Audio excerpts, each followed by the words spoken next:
এই যে শোল মাছ ভাজা হচ্ছে।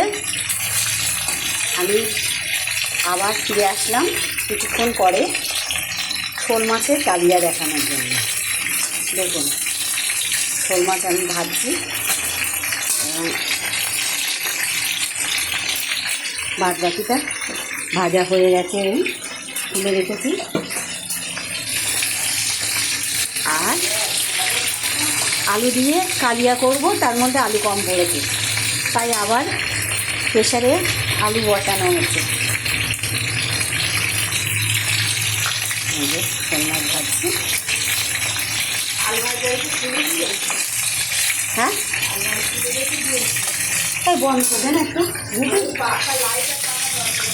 আলমারিটা একটুখানি বন্ধ করে দে, ব্যাগটাও ভিতরে দিয়ে। এই যে শুরু হলো।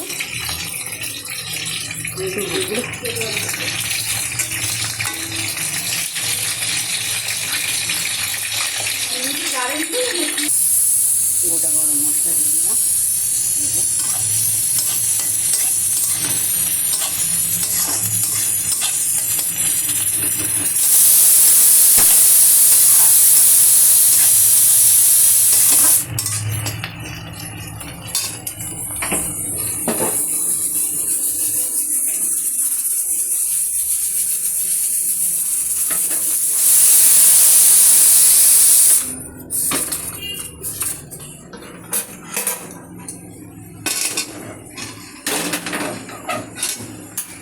বাড়ি এসে গেছে, আমার এখনো রান্না কমপ্লিট হয়নি।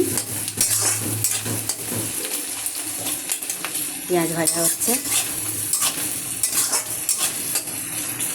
সাথে দিয়েছি গোটা গরম মশলা, আদা রসুন বাটা, কটা কাঁচা লঙ্কা দিয়ে দিলাম।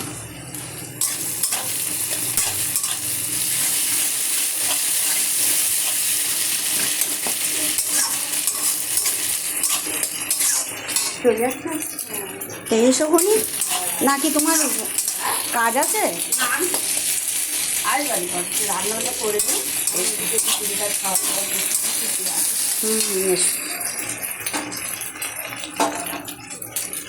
মশলা এই দিয়ে দিলাম, হলুদ,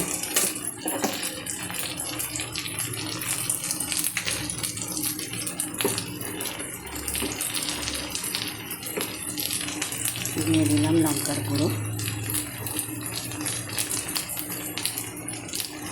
তেল অলরেডি বেরিয়ে গেছে।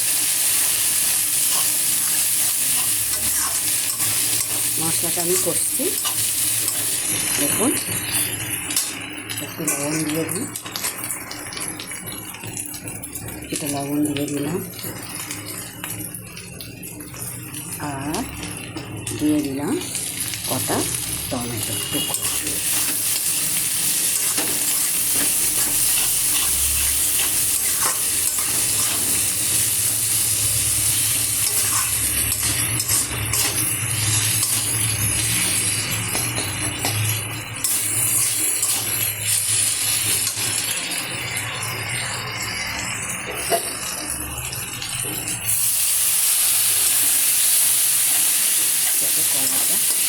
মশলাটা তলায় না লাগে, হালকা করে একটু জল দিয়ে দিলাম।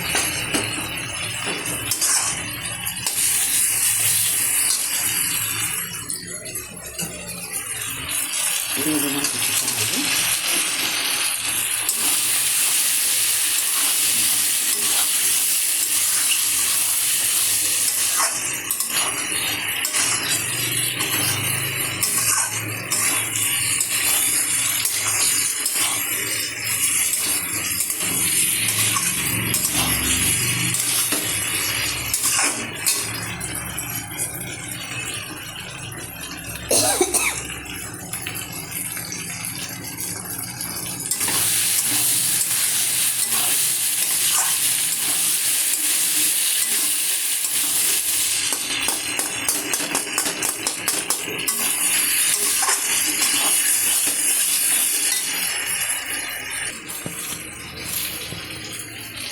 খুব ব্যস্ততার মধ্যে আমি শোল মাছের কালিয়াটা করছি।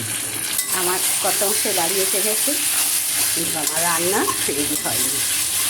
হবে কী করে, আজকে বৃহস্পতিবার, তারপরে মাছ টাছ কাটাকুটি, মাছ টাছ তো আমি কাটিনি, কিন্তু তবুও হয়ে উঠল না। দেখলে কষানোটা এখনও কিন্তু আরেকটু কষা হবে, তবেই তো একটা সুন্দর ফ্লেভার আসবে।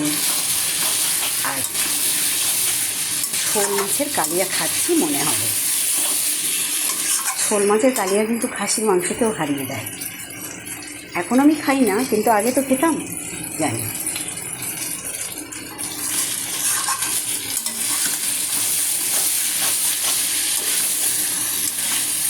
আর আমাদের বাড়ির সবাই বলতো, বিশেষ করে আমার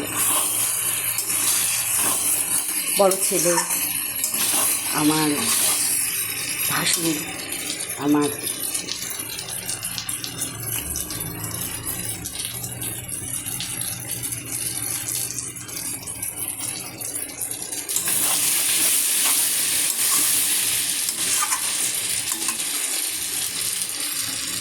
আরেকটু গুটিয়ে আসলে ভালো হবে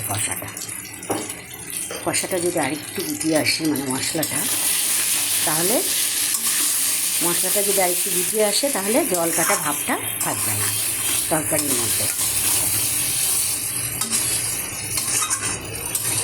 যেহেতু আমি আলুটা সিদ্ধ করে নিয়েছি,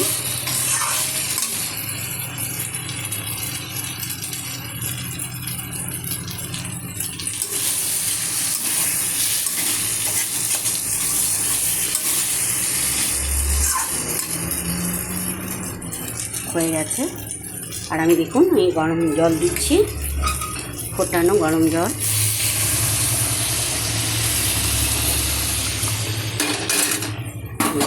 গরম জল দিয়ে দিলাম,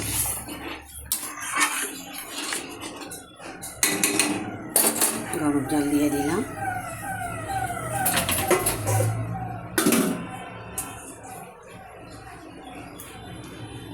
দিয়ে দিলাম মাছের মুড়ো, কারণ মাছের মুড়োগুলো একটু আগে দিতে হবে।